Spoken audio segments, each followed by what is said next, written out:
Em, yo quiero presentar esta actividad que organizamos entre varias organizaciones e instituciones en el marco de los 15 años de la campaña, en el marco de los 20 años de la plataforma de Beijing, que institucionalizó y, digamos, es un hito desde el punto de vista global a los derechos humanos de las mujeres. Y en ese sentido, rescatar que aún en estas constricciones del aislamiento obligatorio y de todas estas cantidad de restricciones que tenemos para ejercer cantidad de derechos, rescatar que las instituciones, como fundamentalmente las universidades públicas a lo largo y ancho del país, han reconvertido muy rápidamente su fuerza laboral, la fuerza laboral de sus docentes, para continuar con la educación pública, continuar con este tipo de actividades que nos permite, en este caso, tenerla a Soledad dando una charla, ella desde muy lejos, y además rescatar la capacidad de reacción ante estas constricciones que tienen las instituciones cuando se articulan con la universidad pública. En este caso, esta charla la hemos organizado entre dos facultades, la Facultad de Ciencias Humanas y la Facultad de Ciencias Económicas y Jurídicas de la Universidad Nacional de La Pampa, con el apoyo, por supuesto, de la Secretaría Académica de Rectorado y el Programa de Derechos Humanos, y en articulación con dos instituciones, una de las cuales está representada por Moni Morales y otra por mí. Yo soy la presidenta de SASJU, y justamente articulando con las universidades, articulando con nuestras cátedras y con otras instituciones, hemos podido organizar este conversatorio, esta charla. No creo que haga falta presentar demasiado a Soledad Deza, sí recordar que muy recientemente ha recibido un premio, muy importante premio por su labor. Yo particularmente quiero resaltar su protagonismo y su militancia, digamos, su militancia en el feminismo jurídico con el caso Belém, en Tucumán.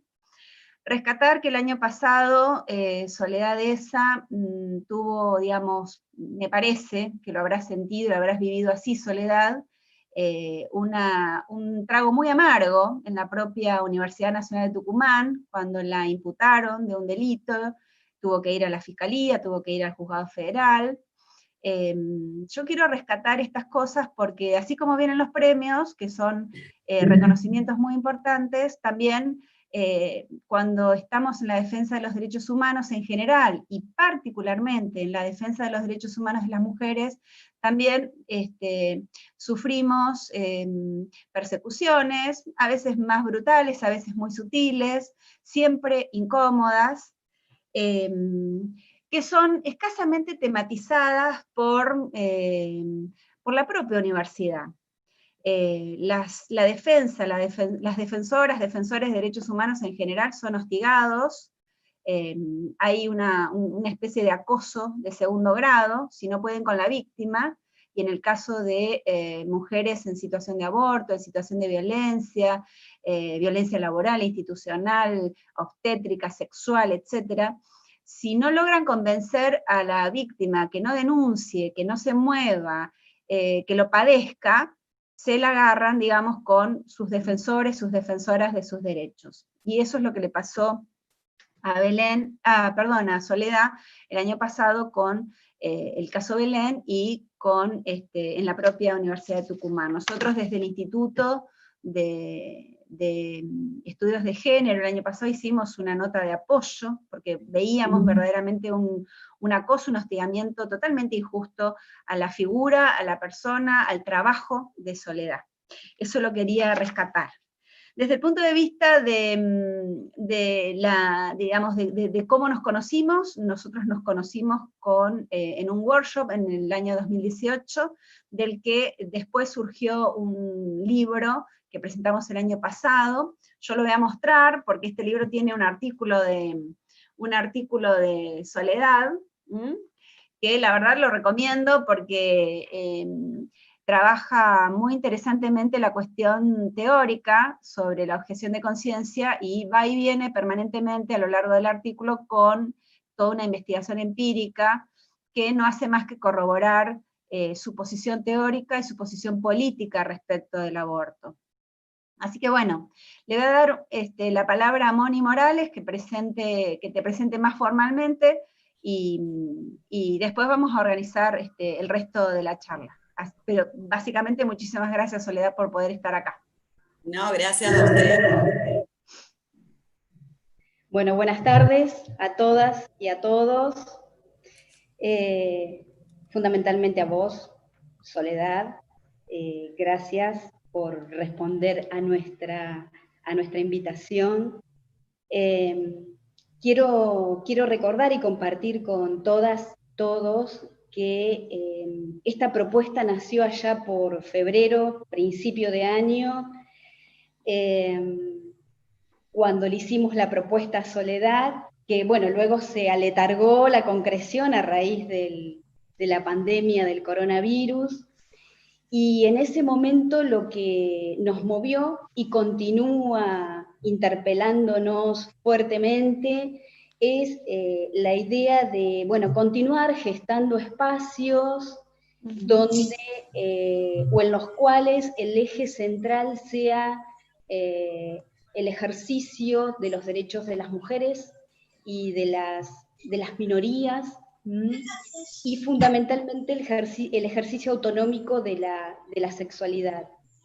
Y en esa línea nosotros queremos rescatar en la figura de Soledad algunos antecedentes que entendemos que son sumamente importantes y que contribuyen en ese eje al que hacía referencia anteriormente. En primer lugar, la experiencia de Soledad en lo referido a la aplicación del protocolo de actuación en violencia de género en la Universidad Nacional de Tucumán. Por otro lado, tu participación, Soledad, en los debates parlamentarios por el proyecto de ley de interrupción voluntaria del embarazo. Y en tercer lugar, algo que ya mencionó Daniela, que tiene que ver con el terreno del ejercicio profesional, que es la defensa legal de Belén, esa joven tucumana que fue criminalizada por sufrir un aborto espontáneo.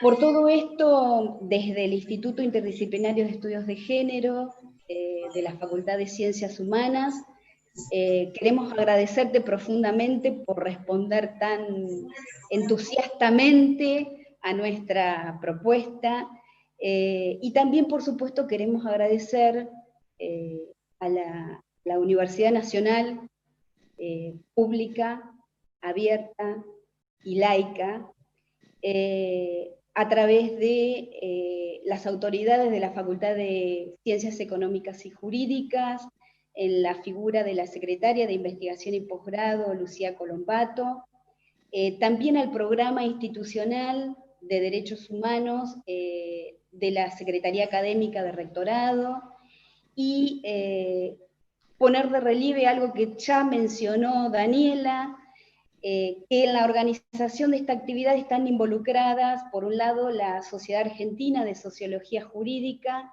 y por otro lado, la Asociación Argentina para la Investigación en Historia de las Mujeres y Estudios de Género. Dicho esto, creo que podemos ya darle lugar, espacio a Soledad con su conferencia Aborto y Soberanía Sexual. Bueno, muchas gracias a la SASJU por invitarme, a Dani, a la Universidad Nacional de La Pampa. Veo un montón de caras muy conocidas, y eso me da mucha alegría. Cristina Ercole, Mirta Fiorucci, del Foro Pampeano, bueno, a Marcela, que ya la saludé, a Erika, que la tenemos en un curso ahí que estamos dando, o sea, contenta. Un poco la idea que yo tenía era empezar a hablar un poco de aborto, tocar algunos temas, ir a objeción de conciencia y después, si quieren, abrimos a preguntas y charlamos un poco entre todas. No sé si les parece acertado. Sí, sí.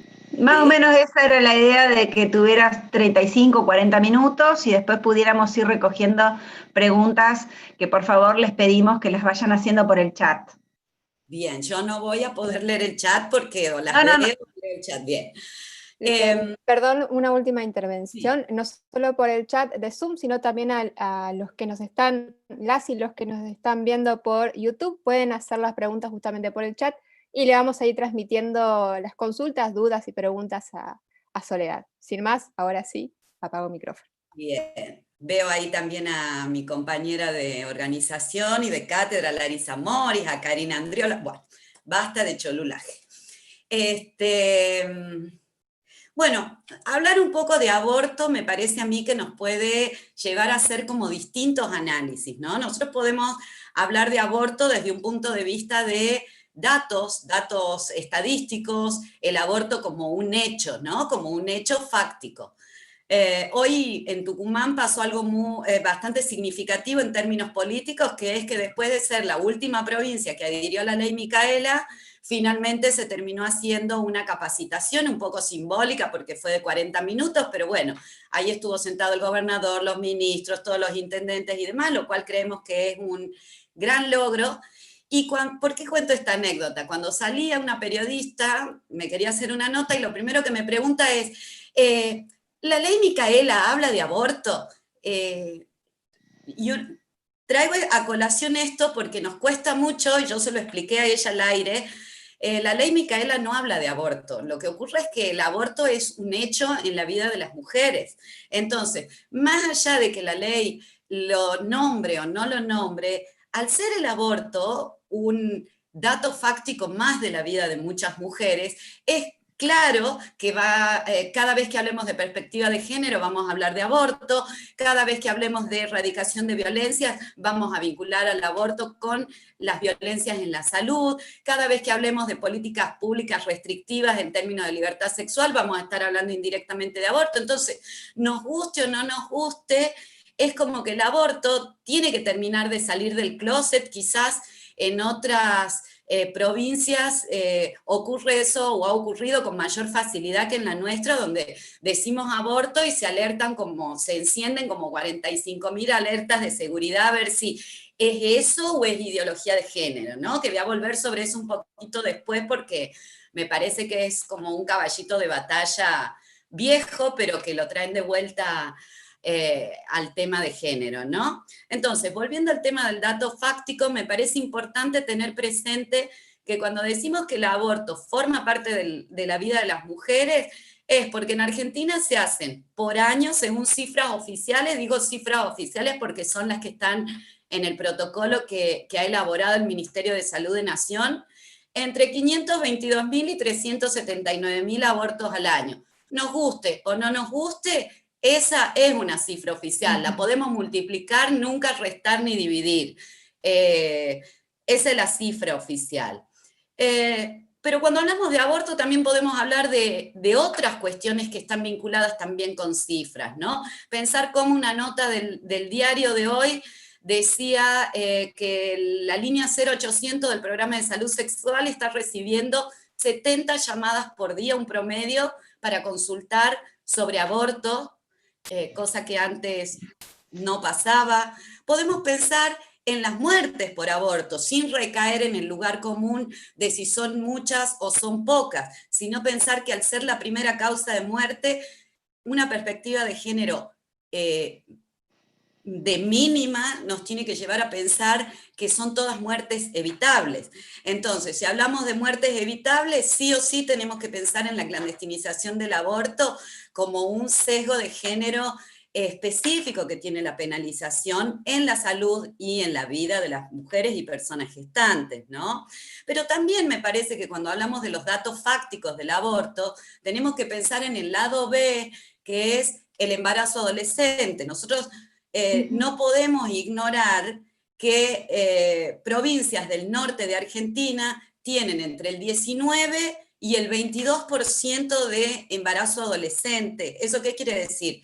Que 2 de cada 10 bebés que nacen tienen como madre una niña menor de 19 años. Entonces, también nos tiene que invitar a pensar hasta qué punto esas maternidades en niñas, adolescentes, esas maternidades, más allá de que la relación sexual que haya generado esa gestación sea o no forzada por el espectro que es hasta los 19 años, sin duda, a los 19 años, o cuando uno tiene menos de 19 años, la autonomía poco ha tenido que ver, o la decisión libre poco ha tenido que ver en esa maternidad. Entonces, me parece que pensar en esas cifras es como el punto de partida para empezar a hablar de aborto, ¿no? Para que nosotros empecemos a ver que el aborto, más allá de la cosmovisión personal que tenga cada una acerca del tema, o incluso de las propias preferencias que uno puede proyectar hacia el futuro respecto a una situación de un embarazo no planificado, el aborto está en el horizonte de muchísimas más mujeres y personas gestantes de los que nuestra sociedad está dispuesta en gran parte a aceptar, ¿no? Digo en gran parte porque más allá de que el año pasado, en el 2018, el debate parlamentario haya llegado, el aborto haya llegado finalmente al debate parlamentario, fueron muchísimas las voces y muchísimas las resistencias en términos discursivos, en términos de argumentos respecto de este tema, y me parece que los votos finalmente en el Senado nos demuestran que aún queda mucho trabajo por hacer. Entonces, por eso me parece a mí como importante siempre arrancar desde el lado de ¿no? Del dato duro y de que el aborto es una realidad. Por otra parte, cuando hablamos de aborto también no podemos evitar pensar que el aborto también es un derecho. Desde 1921, interrumpir una gestación que sea producto de una relación sexual forzada o riesgosa para la salud o la vida es una opción lícita. Que incluye una alternativa terapéutica lícita. Acá a mí me gusta siempre explicar, porque una senadora me lo preguntó en el Senado, una senadora abogada, y a mí me sorprendió mucho, porque me decía, ¿cómo el aborto deja de ser un delito para ser un derecho? ¿No? Y me parece que es algo que tenemos que estar como bien atentos a poder responder, ¿no? Entonces, desde el momento en el que en 1921 el legislador penal le quitó la connotación de crimen a esos dos abortos, creando una excepción penal, los convirtió en una opción legal. Y al ser una opción legal, como la autonomía por sí sola no funciona, precisa de la obligación estatal del Estado como garante del acceso a la salud pública y va a garantizar en los 3 subsectores esta alternativa terapéutica que es tan lícita como continuar el embarazo. Entonces, ¿cómo pasa de ser el aborto un delito a un derecho? Con esa misma trayectoria que es como muy, la vemos como muy sencilla y vemos a la vez cuántas resistencias para aceptar eso. Lo hemos escuchado en la Cámara de Diputados y en senadores, ¿no? No será un crimen, pero no será un derecho, despenalización, pero no legalización, ¿no? Como si fuera que nuestro sistema jurídico puede compartimentarse tan fácilmente, ¿no? Y en realidad, me parece que tenemos que razonar de la misma forma la interrupción voluntaria del embarazo. Más allá del proyecto que en definitiva se apruebe, que ojalá que se legalice el aborto pronto, así tuviéramos un proyecto, y con esto no quiero decir que ese es mi proyecto ideal, pero así tuviéramos un proyecto de un solo artículo que diga, agregue un inciso C al artículo 86, por voluntad de la mujer o persona gestante dentro de las primeras 14 semanas, debiera razonarse la IVE con la misma lógica que se razona en la ILE. Y al pasar a ser una opción lícita, debe el Estado garantizarla como cualquier otra prestación en salud que se va a incorporar automáticamente al PMO y demás, ¿no? Pero cuando hablamos de interrupción legal de embarazo, también a mí me gusta señalar que más allá de las resistencias que puedan generar en los efectores, porque acá se arma como se entretejen muchos saberes, ¿no? Entonces, no estamos hablando solamente de autonomía, estamos hablando también de un discurso biomédico, que es el que va a estar como incidiendo en esa autonomía, y es el que más resistencias presenta a la hora de identificar esa consulta de salud, que es, en el caso de la ILE, de la interrupción legal de embarazo lícita desde hace casi 100 años, como una consulta de salud exactamente igual que podría ser la de una apendicectomía, y que por lo mismo, que si a mí me duele el estómago y me tocan el punto de McBurn y me diagnostican una apendicitis, me van a tener que operar. De la misma forma, si yo curso un embarazo producto de una relación sexual forzada o de violencia en el consentimiento y demás, o riesgosa, esa consulta incluye dentro del horizonte del tratamiento 2 alternativas terapéuticas lícitas: continuarlo, interrumpirlo.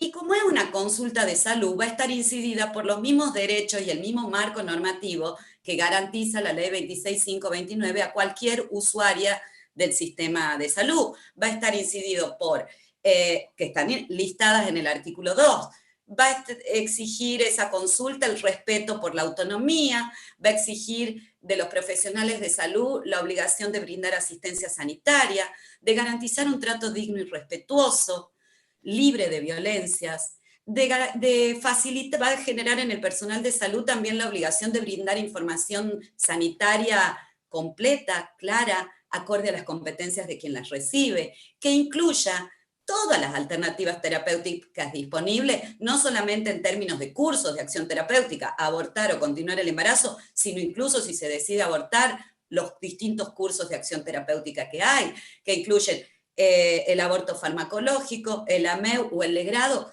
Tiene que informarse como un método desaconsejado por la Organización Mundial de la Salud, que va a garantizar además una segunda opinión, que es un derecho de la usuaria, no es el salvoconducto del personal de la salud para quitarse de encima la usuaria, ¿no? O la paciente.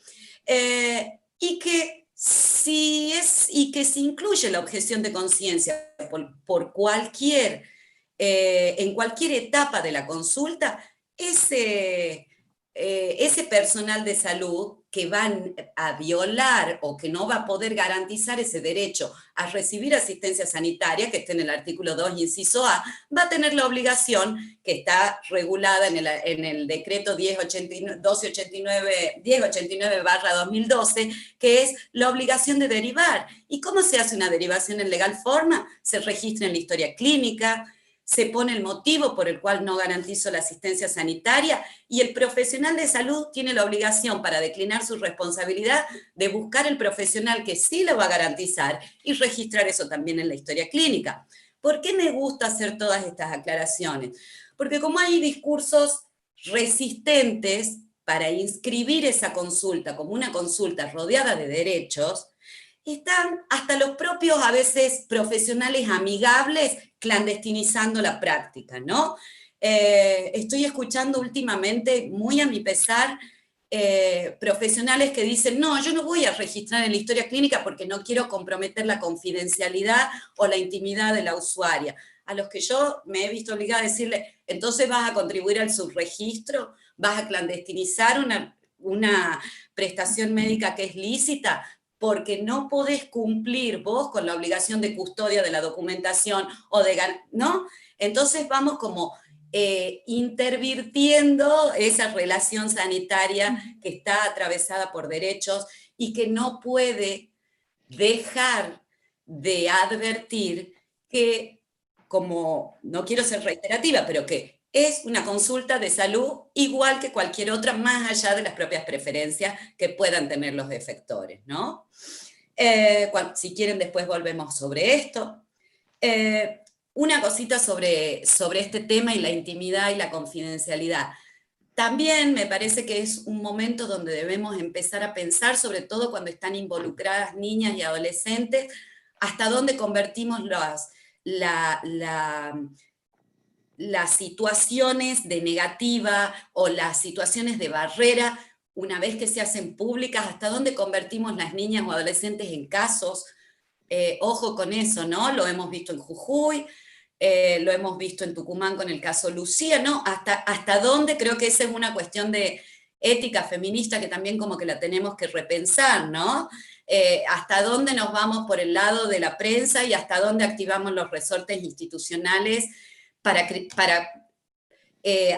demandar la responsabilidad institucional de quienes son los protagonistas o los actores estratégicos de esas violencias y de esas violaciones de derechos, ¿no? Luego también podemos ver al aborto como violencia. Es imposible no vincular al aborto con violencia. Lo digo porque mañana es el Ni Una Menos y es muy difícil incorporar o salirnos, es muy difícil incorporar el tema del aborto en la agenda del Ni Una Menos porque, como ocurre lamentablemente con la agenda feminista, siempre lo urgente nos distrae de lo importante, ¿no? Entonces estamos con los femicidios, que por supuesto son un dato en sí mismo, son una cuestión política no privada de la víctima, a la que hay que prestarle atención y a la que hay que auxiliarla, y me refiero a la cuestión política, y darle una solución. Me parece que como sociedad estamos medio en un brete con el tema de los femicidios, pero por ese mismo razonamiento de lo urgente nos distrae de lo importante, a veces nos olvidamos que cada vez que se depone una barrera o una obstrucción a un aborto permitido por la ley, va a haber no solamente violencia obstétrica, sino va a haber violencia contra la libertad reproductiva, y que además, si los protagonistas de esas dos violencias son agentes del Estado, va a haber violencia institucional.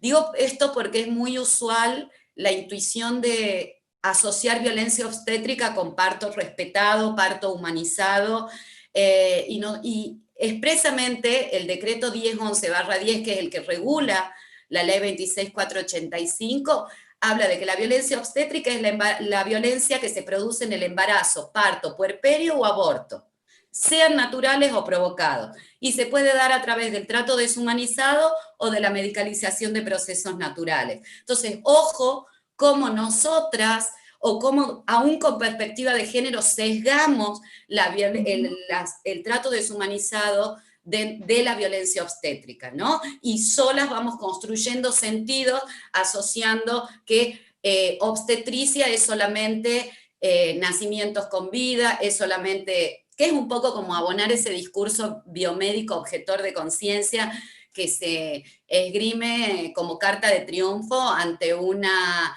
mujer que pide un aborto y dice, yo estudié para dar vida, ¿no? Hasta donde nosotras, cada vez que sesgamos esa parte de violencia dentro de las violencias posibles, contribuimos a eso, ¿no? Y luego no olvidar que tenemos la violencia contra la libertad reproductiva. Al ser el aborto legal en los supuestos del artículo 86, cada vez que se deniega una prestación médica lícita vinculada con la autonomía reproductiva, como es la interrupción legal de embarazo, ese profesional va a incurrir en violencia contra la libertad reproductiva. Entonces, empezar a construir, más allá de lo discursivo, sin aborto no hay ni una menos, es una excelente demanda, sin aborto legal no hay ni una menos, pero también sin que se investiguen las violencias ocurridas en la salud a consecuencia de maltratos, destratos, violencias y violaciones de derechos. En la atención de aborto y posaborto tampoco hay ni una menos, ¿no? Me parece que ahí también hay un gran tema que trabajar, sobre todo porque como hay un sesgo de clase que atraviesa lamentablemente la atención sanitaria de aborto y que genera un circuito para quienes contamos con recursos simbólicos y recursos materiales, que vamos a abortar donde se nos cante la soberana gana, y vamos a contar con profesionales de la salud que nos van a respetar la autonomía y nos van a apuntalar la confidencialidad y demás. No es ocioso pensar que todas las violaciones de derechos vinculadas a la atención clínica del aborto o de posaborto ocurran en el sector público de la salud, donde los protagonistas son precisamente actores estatales, agentes del Estado, Y el Estado no es una entelequia. El Estado solo funciona a través de los agentes estatales. Entonces, empezar a ver ahí la violencia institucional, que tendemos a asociarla con casos de gatillo fácil, casos de abuso policial, ¿no? Hay una violencia institucional importante que trabajar, de la misma forma que hay una violencia institucional que reclamar en términos de diseño de políticas públicas o de falla en la implementación de políticas públicas cada vez que falla la atención clínica de aborto, porque al tener un sesgo de género en la vida de las mujeres y personas gestantes, la negativa de aborto o la obstrucción o el obstáculo en el acceso al aborto, tenemos ahí el obstáculo para el acceso a una política de igualdad. Entonces, vuelta a la violencia institucional, ¿no? Yo como para refrescarlo, porque me parece que a veces estamos en tantos temas que nos perdemos, ¿no? Y finalmente el aborto como criminalización, ¿no? ¿Qué supone que el aborto subsista como delito en el Código Penal, ¿no? Y eso sí nos tiene que obligar a una mirada de género inocultable que incluye para mí 3 aspectos. Por un lado, el auxilio de la herramienta más violenta que tiene el Estado, que es la del Código Penal, para imponer un plan de vida perfeccionista en términos morales, ¿no? Aquel que considera el consenso estatal mayoritario, que es el que no nos atrevemos o no logramos que se revea, que es el plan de vida adecuado para una mujer, ¿no? Que es la maternidad como destino a cualquier precio y a cualquier costo, ¿no? Me parece que la criminalización del aborto es también disciplinadora. Por lo mismo, y vinculando de nuevo con las violencias, me parece que funciona como un dispositivo que abone el estereotipo de género de la maternidad en el destino de toda persona gestante, y volvemos ahí a la violencia simbólica, porque lo que hace es componer un mensaje de subordinación, de inferioridad y de discriminación. Es un delito abiertamente con sesgo de género, se criminaliza a la mujer que decide abortar y no al corresponsable, por llamarlo de otra forma, y con esto no se me malentienda. En ningún momento quiero ampliar el tipo penal, lo cual sería imposible porque tenemos un principio de no regresividad, pero como tenemos un país bastante creativo a la hora de las soluciones, no es claramente eso lo que postulo, sino simplemente que es innegable que funciona como una forma de sedimentar ese estereotipo de género, ¿no? Y finalmente también me parece que la otra pata es pensarla en términos políticos, ¿no? ¿Qué nos pasa como sociedad que continuamos con una deuda de la democracia con las mujeres que nos guste o no nos guste, nos condena a una ciudadanía de segunda, ¿no? Porque cuando hablamos de criminalización del aborto, solemos pensar intuitivamente en muerte, pero también olvidamos lo que supone la criminalización, que no necesariamente necesita una condena. He escuchado varias feministas liberales incluso decir, pero no funciona la condena de aborto, no se usa el tipo penal de aborto. Pero me parece que hoy por hoy es imposible que alguien no reconozca que estar dentro de una causa penal, más allá de que tener o no una condena, compone en sí mismo una condena, porque del sistema penal es muy fácil entrar y es muy difícil salir, ¿no? Entonces, cómo esa amenaza afecta no solamente la vida y el concepto de salud integral de toda persona gestante, de toda mujer, sino también cómo afecta la igualdad de oportunidades, la igualdad de medios, la igualdad de resultados, pero también esa igualdad sustantiva que es de la que nos gusta hablar a las feministas, que es esa desigualdad estructural con la que nos paramos las mujeres frente al Estado, que nos amenaza con el Código Penal, en que si elegimos otro plan de vida que no sea el de reproducir la sociedad, vamos a ir presas, pero también la doble desigualdad con la que se para una mujer que tiene alguna de las capas de vulnerabilidad que se superponen en muchas mujeres a través del enfoque de interseccionalidad, como puede ser la pertenencia a una etnia, como puede ser la edad, como puede ser una restricción a la capacidad, como puede ser la escasez de recursos simbólicos propios de una ciudadanía debilitada, ¿no? Un poco también para deconstruir esa idea de mujer única, ¿no? Y complejizar un poquito y aceptar que así como el sujeto universal masculino liberal, que es en base al cual se han construido históricamente las libertades, ¿no? Por nuestro Estado moderno, y por eso no nos caben los planes de vida a nosotras, porque no encuadramos ahí, también asumir que aún dentro de los feminismos hay quienes tenemos muchas más ventajas, y por lo mismo hay otras que en contraposición la pasan 10 veces peor, ¿no? Entonces no olvidarnos de que hay otras voces que tienen que ser recuperadas para que la demanda de legalización del aborto sea verdaderamente inclusiva, ¿no? Me parece a mí que si hay un gran desafío que estamos teniendo como feministas, que es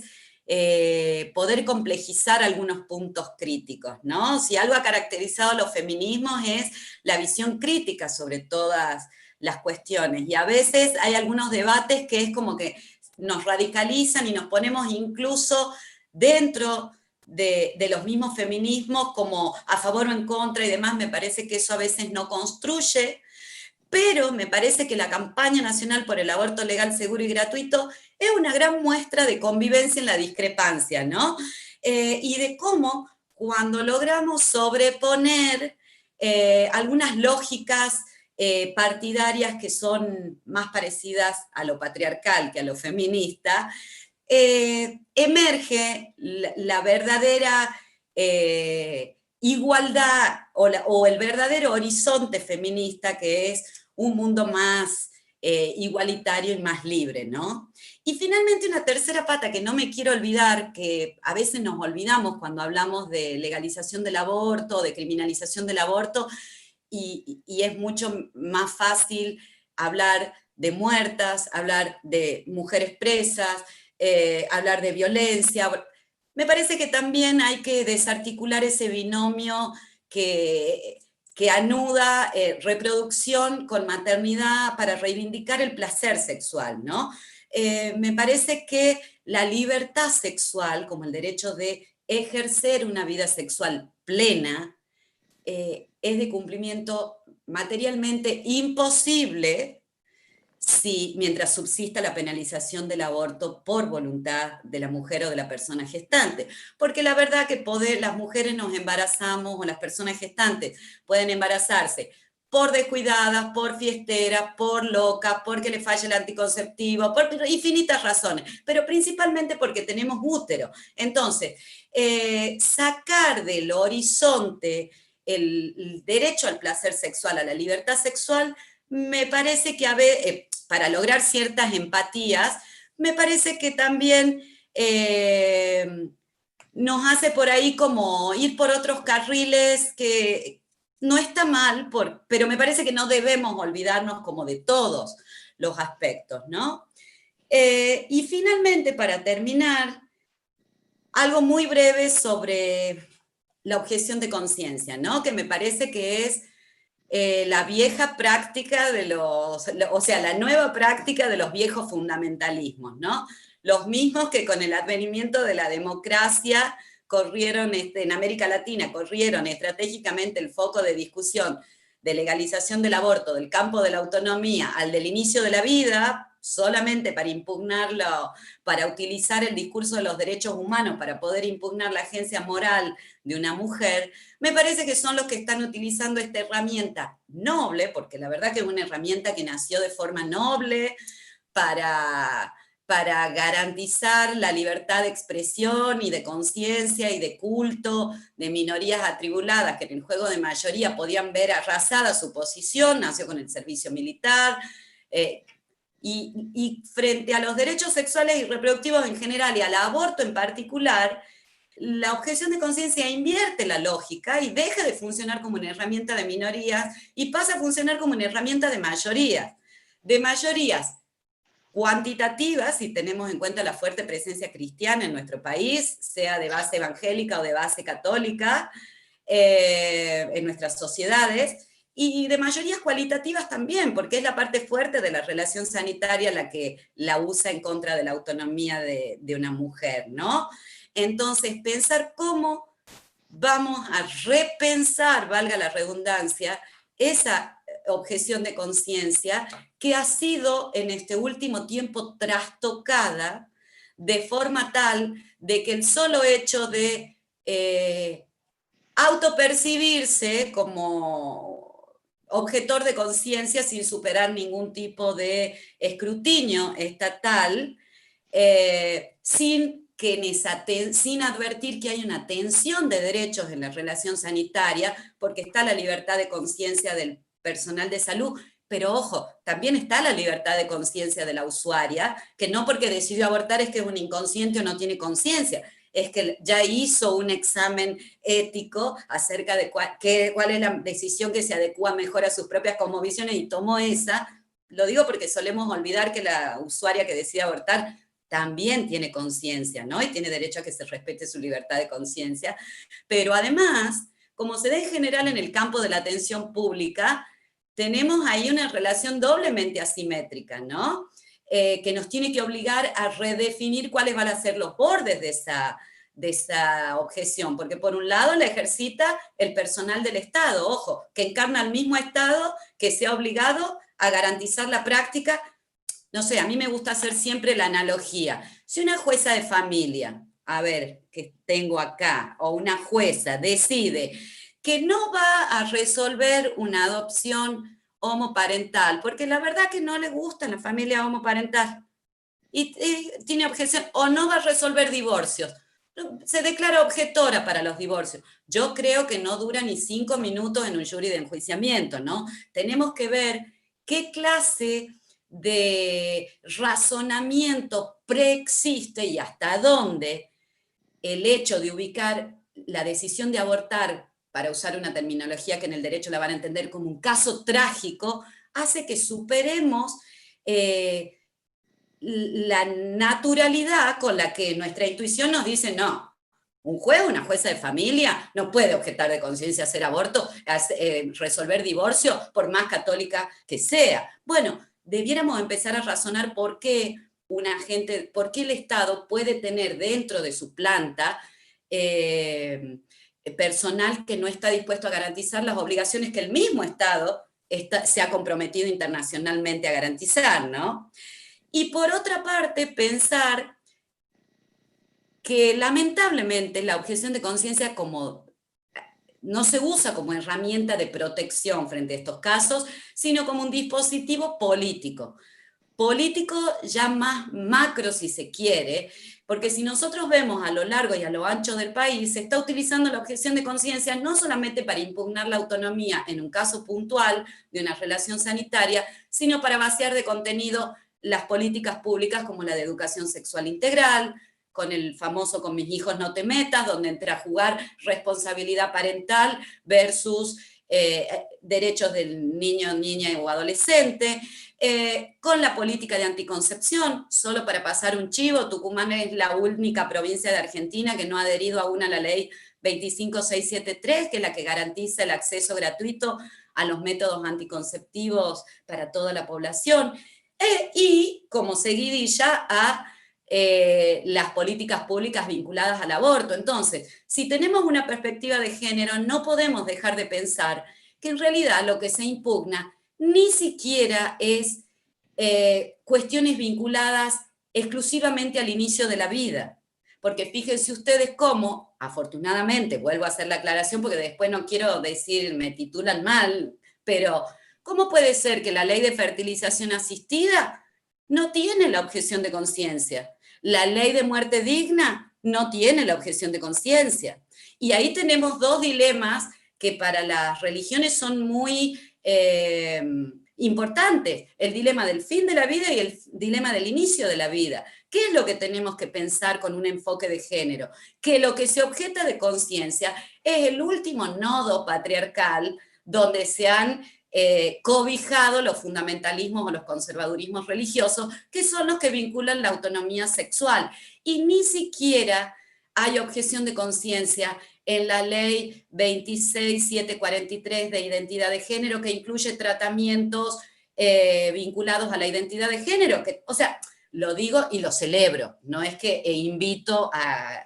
pero es para que pensemos en términos feministas cuál es el mensaje que compone. Es custodiar la reproducción, custodiar la división sexual, los roles sexuales, la maternidad como destino, y en última instancia, abonar el rol reproductor y el estereotipo de la maternidad como destino en la vida de quienes tenemos útero, ¿no? Me parece que son como algunas cuestiones interesantes como para pensar, ¿no? También pensar que ¿qué pasó con la Corte en el fallo Fall, ¿no? Hay algo muy interesante con la objeción de conciencia, que es que la objeción de conciencia fue reconocida de forma puntual en casos aislados por la Corte. Primero el caso Lopardo, donde un testigo de Jehová pidió que se lo exima del cumplimiento del servicio militar. La Corte no hizo, era la Corte del proceso, obviamente, la Corte no hizo lugar. Luego vino un católico que fue Portillo y pidió lo mismo, y la Corte de Alfonsín hizo lugar a la objeción de conciencia, pero ojo, la Corte esa aclaró que hacía lugar a la objeción de conciencia, por un lado porque no estábamos en tiempo de guerra, por otra parte le daba un deber sustitutivo a Portillo, que esto quiere decir que Portillo hizo 3 años de servicio militar, militó su objeción, no es que dijo como hacen los profesionales de la salud, soy objetor y se corren, ¿no? Luego vino otro fallo que es el de Testigos de Jehová, que fue en Neuquén, donde un grupo de estudiantes acompañados por sus padres, y le pidieron a la escuela pública no reverenciar símbolos patrios, y la Corte rápidamente se abocó a tratarlo, y la provincia fue mucho más rápida y quitó la obligación para los testigos de Jehová. Ahora, la Corte dictó igual un fallo, y el voto ahí de Elena Hayton es bien interesante porque ella dice, ojo, acá podríamos aceptar la objeción de conciencia porque no hay una tensión de derechos. Lo que tenemos es la afectación de la libertad de conciencia, y por otro lado tenemos una escuela o una patria, si se quiere, a quien no le afecta si los estudiantes juran o no la bandera, ¿no? Sobre todo si va a afectar sus creencias. Luego tenemos el caso de Sisto Verónica, que es el caso de un matrimonio católico que cuando salió la ley de divorcio se presentaron como objetores de conciencia para que el registro civil les anote en la partida de matrimonio que ellos no se iban a divorciar nunca porque eran católicos. Y la Corte, en un fallo, la verdad, hermoso, no es que los trató de trastornados, pero les habló de la diferencia entre la legislación en el área civil, la legislación de la Iglesia, habló de laicidad, habló sobre cómo nadie puede imponer la propia conciencia, pero a ver, el Estado no se va a meter en esas cuestiones. O sea, ¿por qué les hago este reconto rápido? Y llegamos a Fall, sin ningún otro antecedente que eso, donde la Corte, sin que nadie plantee nada, de oficio, habla de objeción de conciencia, invierte la lógica. Me parece que también, desde el campo de la sociología jurídica, que es lo que uno hace, uno tiene que poder leer ese tipo de discursos y ese tipo de formas de resolver, ¿no? Cómo hay política detrás de las decisiones judiciales, y la Corte con el fallo Fall dejó contenta. Por un lado, a las feministas porque reactualizó que nos conformamos siempre con poco, la verdad que el fallo FAL es alucinante, pero nos reactualizó las causales de aborto que estaban vigentes, ¿no? Buenísimo, pero ahí. Lo bueno que tiene el fallo FAL es que fue el primer fallo que coloca en términos de relación médico-paciente la atención sanitaria, excelente, pero en el acto y en el considerando 29, antes de terminar, le da el salvoconducto a los conservadores para que incumplan. Entonces, ¿qué pasa detrás? Volvemos a lo mismo. ¿Qué pasa detrás de las cuestiones que vinculan sexualidad y reproducción, donde tenemos a los poderes del Estado siempre haciendo un hito de más para ver si lo que adelantamos no es tanto un avance y funciona quizás como un retroceso, ¿no? Yo me quedo acá un poco como para seguir pensando y estoy abierta a las preguntas que a ustedes les interesen. Bueno, bárbaro, muchísimas gracias, Soledad. No sé, Guadalupe, si hay preguntas, Moni. Desde YouTube no hay preguntas, simplemente hay más que elogios a Soledad, clarísima, ídola, ídola profe, de parte de Karina, y eso por el momento desde YouTube. Bien. Yo había mencionado hace un ratito cuando te presenté la investigación cuya una partecita está publicada en el libro. Teniendo en cuenta que en el público hay personas que provienen de movimientos sociales, que son, digamos, protagonistas de este gran movimiento que es la campaña. También hay gente que venimos de la academia o que tenemos cierta práctica de fundar empíricamente las cuestiones que nos preocupan desde la perspectiva de género. A mí me gustaría que nos contaras un poquito cómo se llega a hacer una investigación así, a partir de qué problema, y que cuentes un poquito también los resultados. Bueno, nosotros hicimos, es un monitoreo social de acceso a la anticoncepción y a la interrupción legal del embarazo. Nosotras lo empezamos desde Mujeres por Mujeres, que es la organización a la que pertenecemos con Larisa, que está acá también en Tucumán, y lo hicimos en alianza con Católicas por el Derecho a Decidir. ¿Y qué es lo que hicimos? A propósito de diagnosticar o de ver las diferentes barreras que había en el acceso a la anticoncepción y a la interrupción legal de embarazo, elaboramos herramientas para monitorear qué es lo que pasaba, ¿no? Primero la hicimos en Tucumán, luego la hicimos en Santiago del Estero, en diciembre publicamos la que hicimos en Jujuy, y este año la íbamos a hacer en Catamarca y La Rioja, y estamos como detenidas en el mapeo, ¿no? ¿Qué es lo interesante de los monitoreos? Que nosotras hicimos entrevistas en profundidad a profesionales de la salud, tomando el concepto de profesional, de personal de salud que tiene la ley 26485. Los que trabajan en un servicio y los que brindan un servicio. Y dentro de los que brindan un servicio, como el equipo de salud que se construye de la bioética, no desde una mirada médico-hegemónica, sino de un equipo amplio. Entonces, con los profesionales trabajamos en encuestas en profundidad.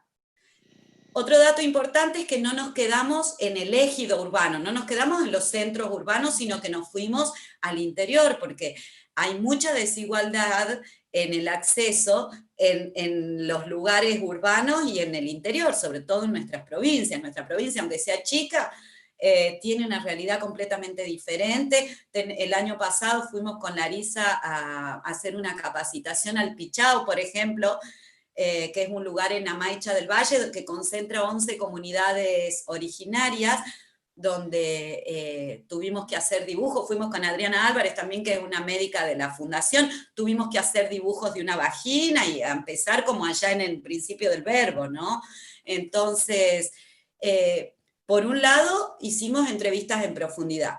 También la otra pata que nos parecía importante para monitorear era las usuarias. Entonces, ¿qué hicimos? Nos fuimos a los distintos, después de hacer un mapeo de cuáles eran los centros importantes, no solamente los centros importantes en términos de primero, segundo o tercer nivel, sino cuáles eran los centros alejados y más o menos de las ciudades, ¿no? De las capitales. Y nos fuimos e hicimos encuestas. En Tucumán hicimos 100 y pico, y fuimos subiendo. En Santiago hicimos 200, y en Jujuy hicimos 300, o sea, como que ya no, fuimos haciéndonos como más duchas. Cuando lo hicimos en Jujuy llegamos hasta La Quiaca. Cuando lo hicimos en Santiago, si bien nosotros estamos a 2 horas de la banda, nos fuimos hasta Ojo de Agua, que es casi con el límite de Córdoba, o sea, y lo que hicimos es, en las puertas de los servicios de ginecología, entrevistar a las mujeres que salían, mujeres de todas las edades. Acá les doy un dato. ¿Por qué está bueno hacer eso?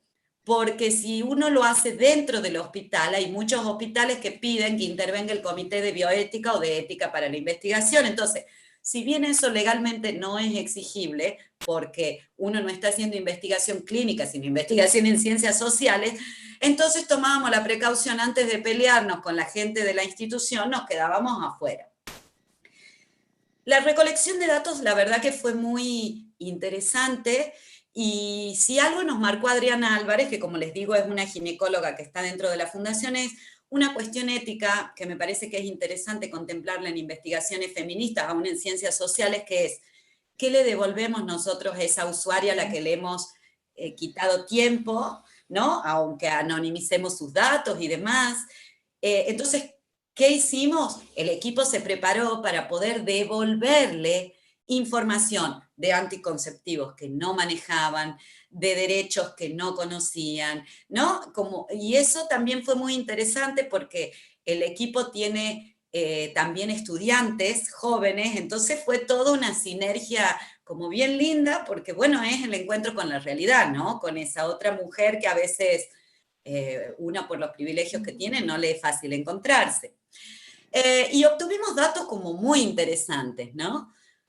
Por un lado, en las 3 provincias, entre el 50 y el 60% de las mujeres encuestadas o entrevistadas, encuestadas técnicamente, porque les hicimos encuestas, reconocieron que al menos uno de sus embarazos fue no planificado. Entre el 60 y el 65% reconocieron que su primer embarazo fue no planificado. 8 de cada 10, en promedio, en las 3 provincias, jamás le habían ofrecido una lisis tubaria o una vasectomía en el marco de una atención sanitaria. Digo los datos que me voy acordando como de memoria, ¿no? Del universo encuestado en las 3 provincias, 4 de cada 10 mujeres habían recibido información, solo 4 de cada 3 habían recibido información acerca de cómo usar un preservativo o un método anticonceptivo en el marco de una consulta de salud. El resto era, me dijo mi amiga, me contaron, me contó mi vecina, ¿no? Lo cual nos marca también cómo se acota o cómo la cosmovisión de los profesionales se traslada, si se quiere, y se proyecta a los derechos de las usuarias, ¿no? Acá en Tucumán, solo 2 de cada 10 mujeres sabían que tenían derecho a interrumpir una gestación producto de una violación. El dato curioso era que de ese universo del 20%, 4 de cada 10, solo 4 de cada 10 identificaban qué era una violación, porque le dábamos una serie de definiciones y decían, solo 4 de cada 10 identificaron una relación sexual no consentida, otras ponían en un lugar extraño, o con una persona, o fuera de mi casa, ¿no? Lo cual nos llamó como mucho la atención. Luego, 3 de cada 10 conocían que podían abortar en caso de un embarazo que ponga en riesgo su salud. Pero la mayoría, casi 9 de cada 10, asociaban un peligro en la salud con una patología preexistente o sobreviniente, pero siempre con una patología. El concepto de salud integral no formaba parte de su universo, ¿no? Otro dato curioso también fue que 8 de cada 10 profesionales de la salud reconocían no haber recibido formación de grado que incluya cuestiones vinculadas a la anticoncepción y mucho menos al aborto, ¿no? Solo algunos pocos, pero que decían, porque yo hice un curso acá, porque yo, no, que en general creo que es lo mismo que nos pasa con la perspectiva de género. ¿Quiénes son los que se capacitan y los que están medio convencidos, ¿no? Y después Soledad, otro... Sí. eso viene a cuento de dos consultas, dos preguntas, lo último Sí. que venís diciendo respecto de la formación de los efectores de salud, entre otros agentes que intervienen en este problema. Una pregunta de Erika Montaña y una pregunta o una apreciación de Marcela Pájaro. Erika dice, bueno, hay un problema ético en términos de la formación de los recursos humanos en términos de salud en las propias universidades, en la propia, digamos, educación o en el nivel de educación superior, porque por ahí se enseñan prácticas médicas, pero bueno, la medicina forense o los derechos humanos en las universidades y en las carreras de medicina o enfermería, que son por ahí las más ligadas, es bastante deficiente. Por ejemplo, Erika dice, no se enseña el fallo FAL. Y respecto a esta cuestión también, Marcela aporta una cuestión que tiene que ver con la contratación, el empleo público. Vos decías que fundamentalmente los casos más terribles, más cruentos, tienen que ver con esta intersección de la clase, y es ahí cuando aparece la salud y la salud pública en una institución pública de salud.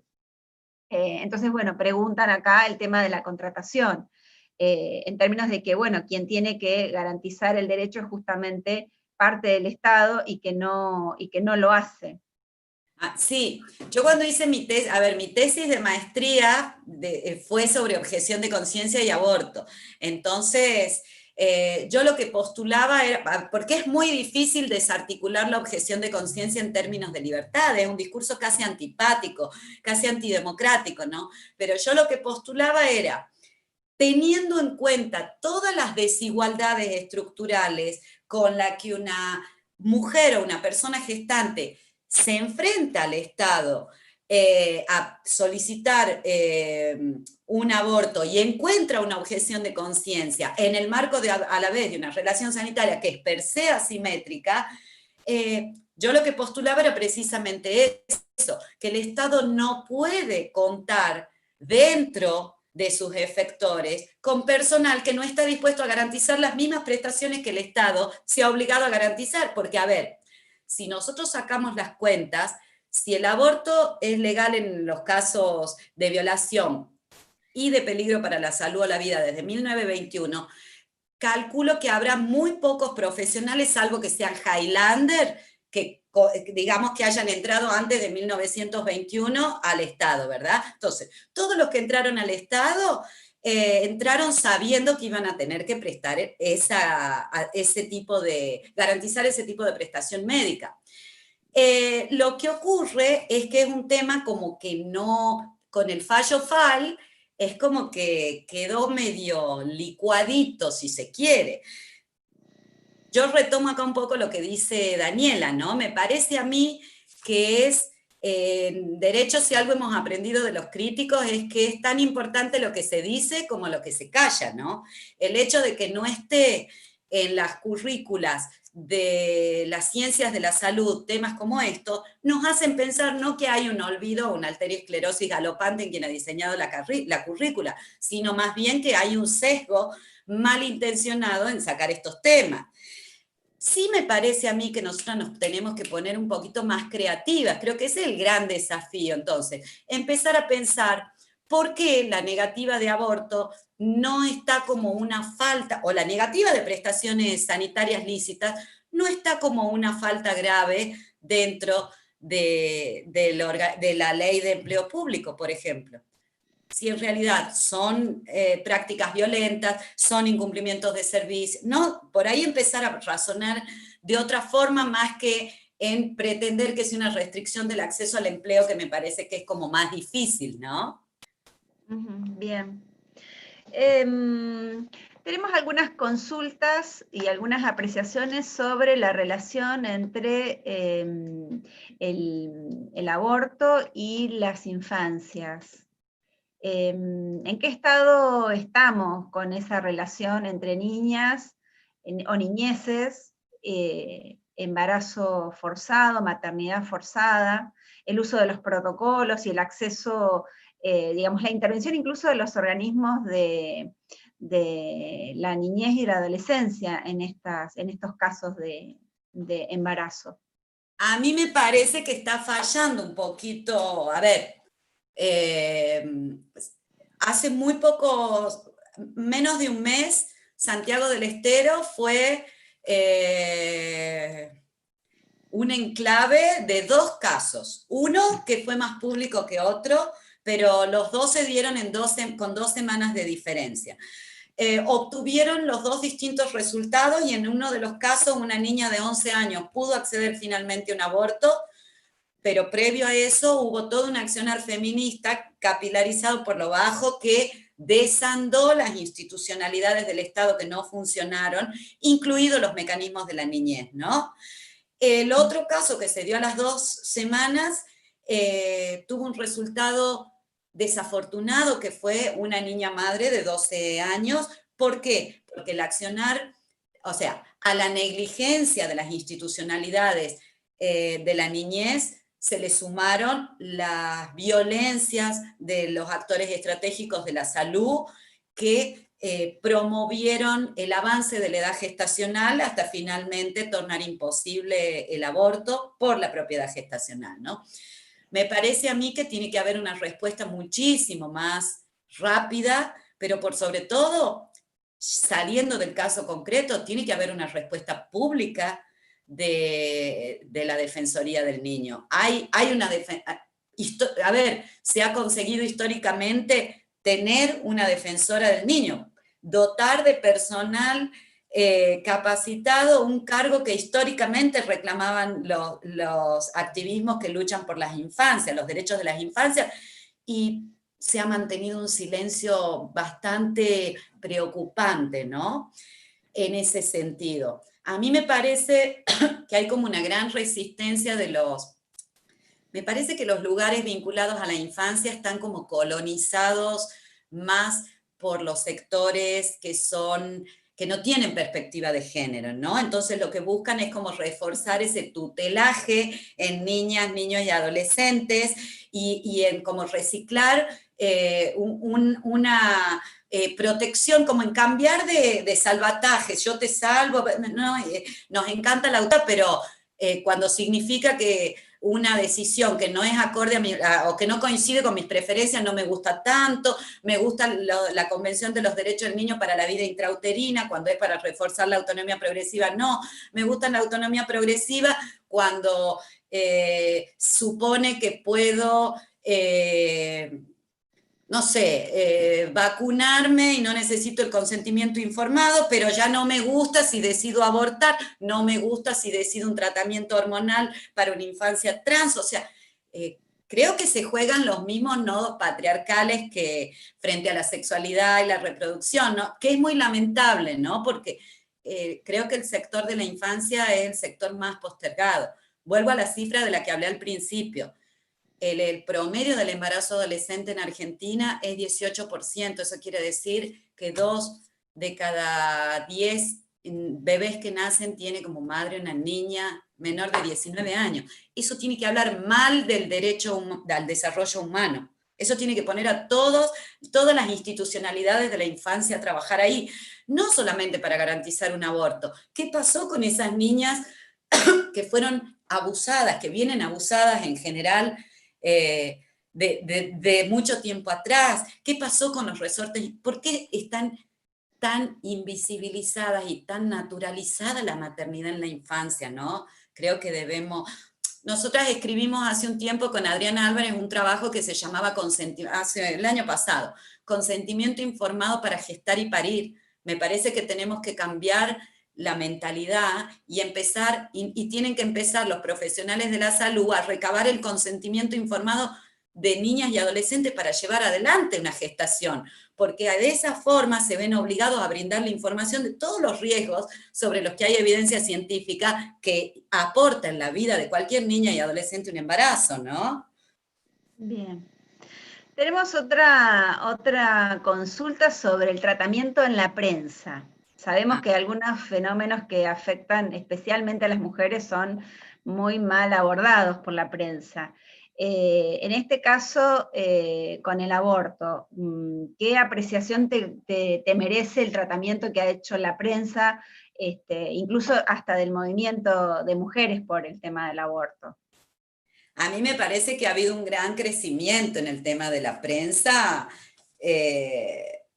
pero claramente hay una prensa feminista que ya ha salido quizás de los ámbitos cerrados donde estaba, o una prensa formada en género, ya ha salido de aquellos enclaves que hace unos años quizás era imposible salir, entonces ya medio que se ha transversalizado, y aún los medios más hegemónicos y más patriarcales tienen su editora de género.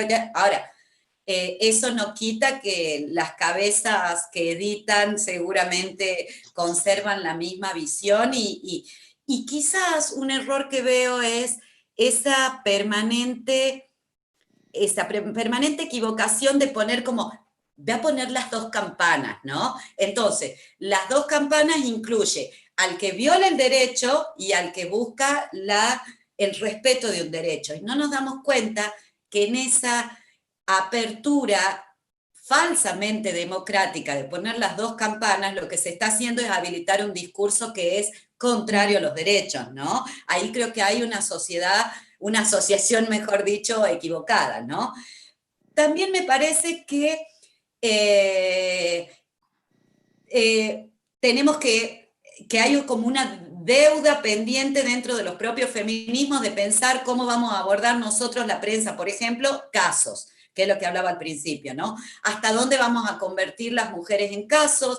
¿Hasta dónde vamos a recurrir a la prensa? A mí, en lo personal, lo último para decir sobre la prensa, a mí, que creo profundamente que en la promesa de campaña del presidente Alberto Fernández de que vale, a mí me llama mucho la atención que en las conferencias de prensa no haya una periodista feminista que le pueda decir, oiga, el COVID es gravísimo, la pandemia es global, pero la autonomía sexual también es importante, la libertad reproductiva también es importante, hay que reactivarnos productivamente, sí, también tenemos que abortar, o sea, eso es como que llama la atención, ¿no? La falta de feministas dentro de los enclaves como más cercanos al poder, ¿no? Aún en gobiernos progresistas como este, que creo que si algo tiene este gobierno es que es progresista, ¿no? Bien, bueno, eso un poco lo último que vos decías responde a una consulta que teníamos recién de María Fabiana Marino. Hay una consulta o más bien un razonamiento que tiene que ver con el tema de las empresas. Se habla muy poco de la responsabilidad de las empresas y cuando hablamos de responsabilidad de las empresas hablamos de los privados. Digamos, estamos bastante lejos de pensar en que hay un sujeto privado, un sujeto de derecho privado, que está obligado a garantizar y a tener también obligaciones de debida diligencia. Acá preguntan que muchas veces focalizamos en el sector estatal de la salud, en términos de salud pública, y por ahí nos olvidamos de las responsabilidades o de la llamada debida diligencia en los privados, y que hay, digamos, obligaciones que tienen que cumplir las empresas privadas de salud y que muchas veces también trasuntan violaciones de derechos humanos. Absolutamente, como cualquier prestación sanitaria lícita, el Estado la garantiza en los 3 subsectores, público, privado y de obras sociales. ¿Por qué yo me refiero en general al sistema público? Porque los pocos casos que hemos tenido de negativas o de resistencias en la parte del derecho privado se han resuelto con el primer escrito que hemos presentado con la firma de una abogada. Tenemos el caso de la obra social de prensa el año pasado, donde le estaban negando una interrupción legal de embarazo a una chica de 23 años que cursaba un embarazo, una gestación de un feto anencefálico, y que apenas nos presentamos le garantizaron, porque claro, son también más pícaros, entonces tienen como un ejercicio mayor en la reducción de riesgo y en la reducción de daños económicos. ¿Qué es lo que ocurre con los agentes estatales? Lo mismo que me parece ocurre con el aborto respecto de, en general, todas las obligaciones estatales. Pareciera en un punto que el Estado somos todos, la cosa pública es de todos y no es de nadie en un punto. Entonces, como que cada uno hace lo que se le canta la gana, ¿no? Entonces, por eso yo apunto siempre, nosotras siempre que hemos, digo nosotras, desde Mujeres por Mujeres, siempre que hemos acompañado casos a destrabar barreras en el sistema de salud, sea público o privado, siempre hemos activado los mecanismos institucionales para responsabilizar. En algunos nos ha ido bien, en otros no tan bien, pero nunca hemos dejado de activarlos. En el último caso hemos presentado hasta el pedido de juicio político para una fiscal. Nosotros somos una organización chica, les quiero decir, o sea, pero lo hacemos. Lo que pasa es que es como un lugar también como ingrato, porque no muchos se quieren pelear con el Estado también. Nosotras en ese sentido no tenemos problema, porque, ojo, estamos convencidas que los carriles institucionales tienen que funcionar. Sí, sí, está bien, bárbaro. No sé, Guadalupe, si hay preguntas en la transmisión en vivo. En YouTube tenemos varias preguntas y comentarios. Tenemos Noelia, por ejemplo, que nos le pregunta a Soledad si puede un poquito profundizar sobre una frase que ella dio al inicio, que dijo: las mujeres somos seres gestantes y nos embarazamos porque tenemos útero, no por ser fiesteras, ni fallos anticoncepción, etcétera, etcétera. Ivana hizo también varias preguntas y comentarios. Te voy a dar todas las preguntas y después vos elegirás el orden si te parece, así cerramos por lo menos. Y adelantamos, dale. Y adelantamos esta parte. Ivana, por su parte, pregunta, bueno, dice, en cuanto a la justicia tucumana, hay muchas causas judicializadas sobre agentes de salud que vulneran derechos sexuales y no reproductivos, o ni siquiera llega a la justicia. Es una pregunta de cuántas causas se judicializan entonces en Tucumán, si tenés un estimativo. También Ivana pregunta sobre, hace un comentario y pregunta, tenemos defensora a nivel nacional de niñeces y adolescencias, ¿ha tenido presencia en situaciones particulares en Tucumán? Pregunta también, ¿se sabe alguna línea de acción concreta en relación a esta situación? Sigue preguntando Ivana, ¿qué pasa con los agentes de salud? ¿Qué pasa con las situaciones que se normalizan? Nadie juzga al respecto, nadie denuncia. Y Miriam pregunta sobre lo que está pasando a las mujeres en el contexto de pandemia, digamos, como que es un comentario y pregunta a la vez sobre el contexto en pandemia en relación a la temática. Bien. Voy a empezar por lo de abajo porque me parece importante y me quedó sin responder de antes, ¿no? Por un lado, dejar aclarado que si bien Argentina funciona en términos constitucionales para garantizar el derecho humano a la salud, en términos, como decía Vidal Campo, de un federalismo de concertación, o sea, donde la nación marca un piso y es un piso mínimo, ¿por qué me gusta volver siempre a ese concepto? Porque como hay provincias que han adherido al protocolo, otras que no, que si tienen resolución o el protocolo restrictivo, siempre me gusta aclarar. No podemos olvidar que los protocolos, de los protocolos no nace el derecho a interrumpir una gestación. Los protocolos son simplemente una estandarización de buenas prácticas clínicas, que lo que va a hacer en última instancia es servir de guía de conducta para el día que un juez o una jueza evalúe la buena o mala praxis de un profesional para ver cómo estuvo. No crean derechos, no restringen derechos, no es por ese lado. Por otra parte, respecto de los agentes de salud, ¿qué es lo que pasa? Y nosotros, voy a contar un dato. El 27 de febrero de este año, 2020, logramos que la Corte Suprema de Justicia de Nación devuelva a la provincia de Tucumán, resolviendo un recurso extraordinario, una causa donde nosotros en el año 2012 denunciábamos violencia institucional, psicológica, obstétrica y física contra María Magdalena, que es un nombre ficticio, era una joven que fue violentada en la maternidad Nuestra Señora de las Mercedes al buscar un aborto, en una situación post-aborto, y fue legrada sin anestesia. Nosotros desde 2012 hasta el 27 de febrero atravesamos 4 instancias de la justicia tucumana, todas se negaron a investigar las violencias, pero también confirmaban, ojo al parche, la obligación de denunciar de los médicos, convalidaban la violación del secreto profesional. Esto no es accidental porque luego vino Belén, 4 años después, ¿no? ¿Por qué doy este dato? Demoramos 8 años en que la Corte de la Nación le vuelva a decir a la Corte de la provincia, no sean cachafaces e investiguen, ¿no?